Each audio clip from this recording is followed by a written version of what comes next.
സർവാപരാധങ്ങളും പുറത്തു കാത്തു രക്ഷിക്കണം. ഓം ശ്രീ ഹരിഹരസുതനാനന്ദ ചിത്തനയ്യനയ്യപ്പ സ്വാമിയേ.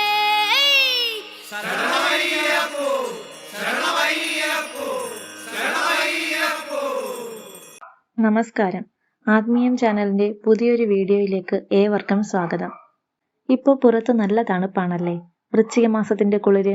എവിടെ നോക്കിയാലും കറുപ്പും നീലയും ഉടുത്ത സ്വാമിമാർ, കാറ്റിൽ ഒഴുകി വരുന്ന ശരണം വിളികൾ. നമ്മൾ മലയാളികളെ സംബന്ധിച്ചിടത്തോളം ഇതൊരു കാലഘട്ടം മാത്രമല്ല, അതൊരു വികാരം കൂടിയാണ് ഈ മണ്ഡലകാലം. നിങ്ങളിൽ പലരും ഇപ്പോൾ വ്രതത്തിലായിരിക്കും. ചിലർ മലയ്ക്ക് പോകാൻ കെട്ടുനിറയ്ക്കാൻ തയ്യാറെടുക്കുന്നുണ്ടാവും. ഇനി ചിലർ മലയൊക്കെ ചവിട്ടി വന്ന് ആ പുണ്യദർശനത്തിന്റെ നിർവൃതിയിലിരിക്കുകയായിരിക്കും. ആരായാലും നമ്മളെല്ലാവരും ഈ സമയത്ത് ഒരൊറ്റ ബിന്ദുവിലേക്കാണ് നോക്കുന്നത്, ശബരിമല. പക്ഷേ നമ്മൾ എപ്പോഴെങ്കിലും തിരക്കുകൾക്കിടയിൽ നിന്ന് ഒന്ന് ചിന്തിച്ചിട്ടുണ്ടോ?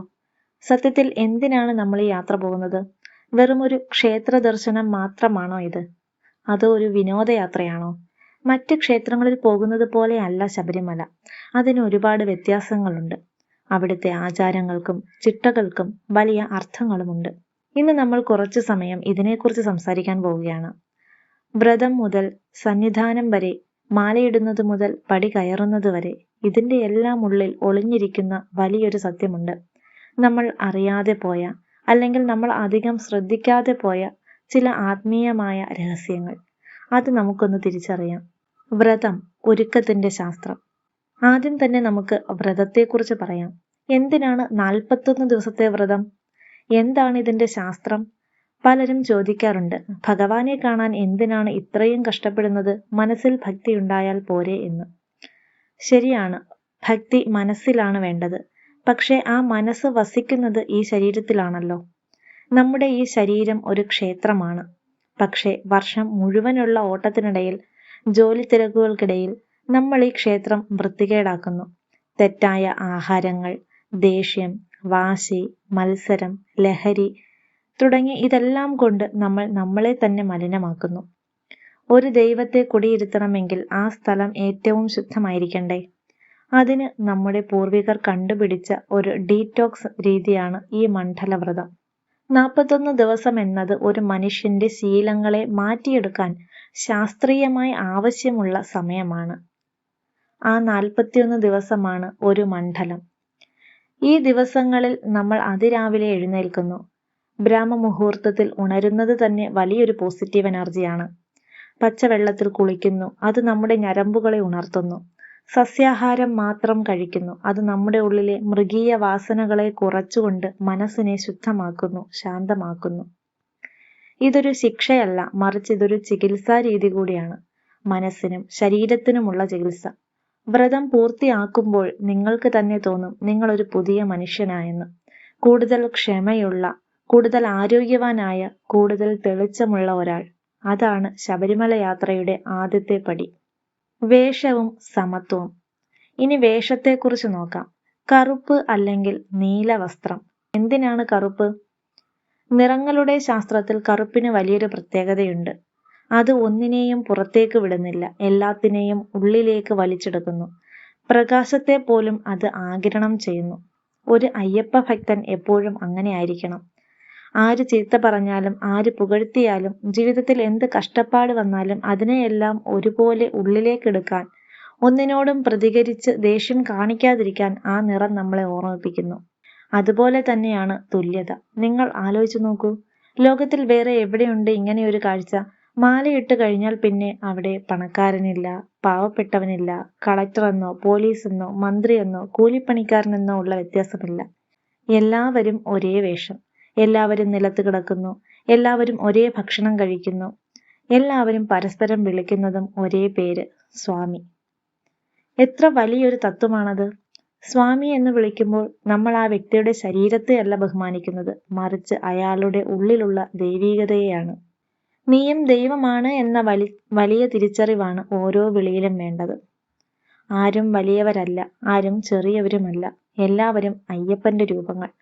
ആ തിരിച്ചറിവാണ് ശബരിമല നമുക്ക് തരുന്ന ഏറ്റവും വലിയ സമ്മാനം. ഇരുമുടിക്കെട്ട്, സമർപ്പണത്തിന്റെ ഭാണ്ഡം. വ്രതമൊക്കെ കഴിഞ്ഞ് നമ്മൾ കെട്ടു നിറയ്ക്കാനിരിക്കുന്നു. അപ്പോഴാണ് നമ്മൾ ഇരുമുടിക്കെട്ട് തയ്യാറാക്കുന്നത്. ശബരിമല യാത്രയുടെ ജീവൻ എന്ന് പറയുന്നത് ഈ ഇരുമുടിക്കെട്ടാണ്. എന്താണ് ഈ ഇരുമുടി? വെറുമൊരു യാത്രാപൊതിയല്ല ഇത്. നിങ്ങൾ ശ്രദ്ധയോട് തന്നെ ഇത് കേൾക്കണം.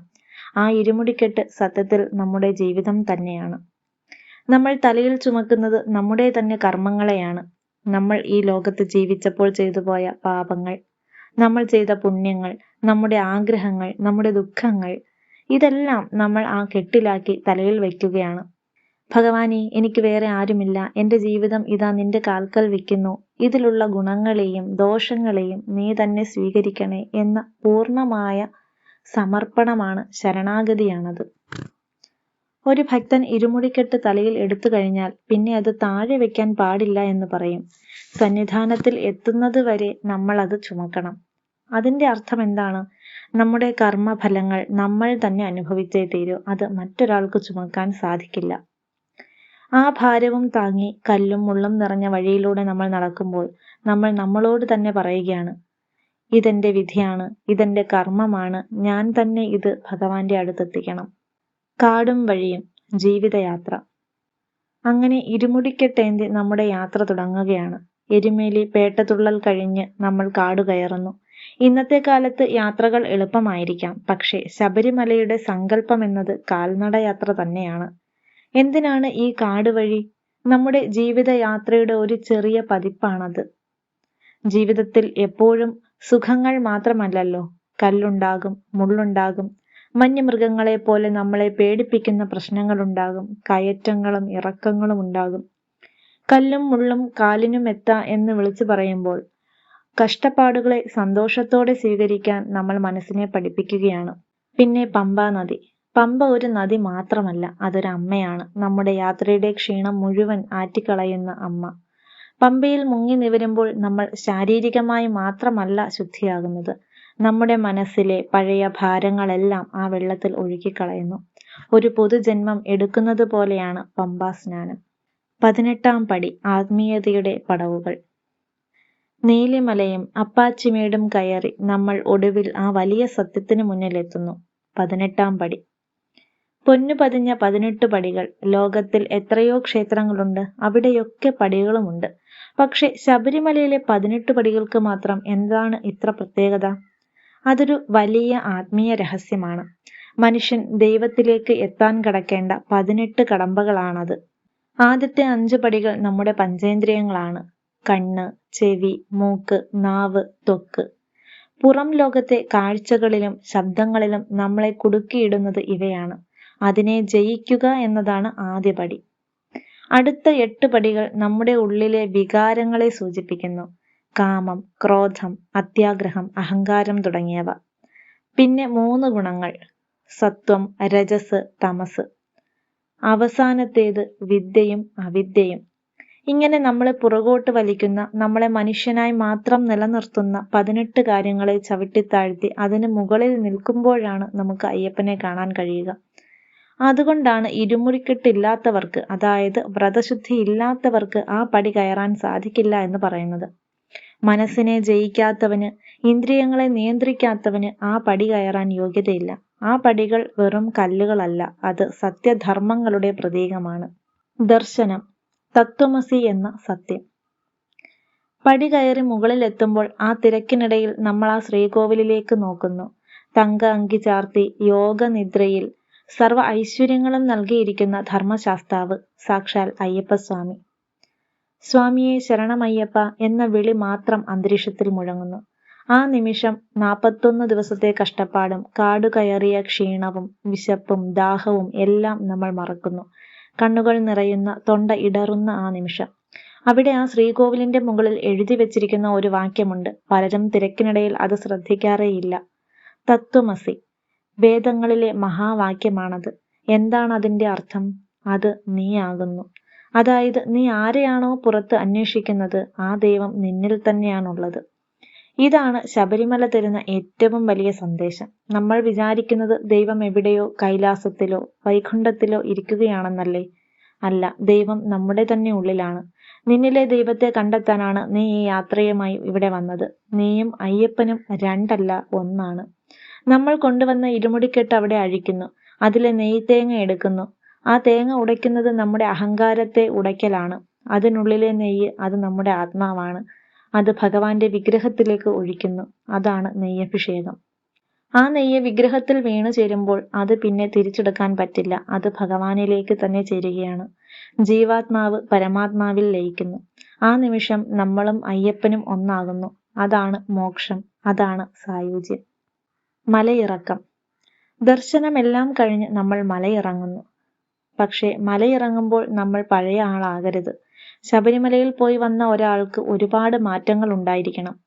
നമ്മൾ കൊണ്ടുവന്ന ആ വെളിച്ചം, ആ സമാധാനം നമ്മുടെ ജീവിതത്തിൽ ഉണ്ടാവണം.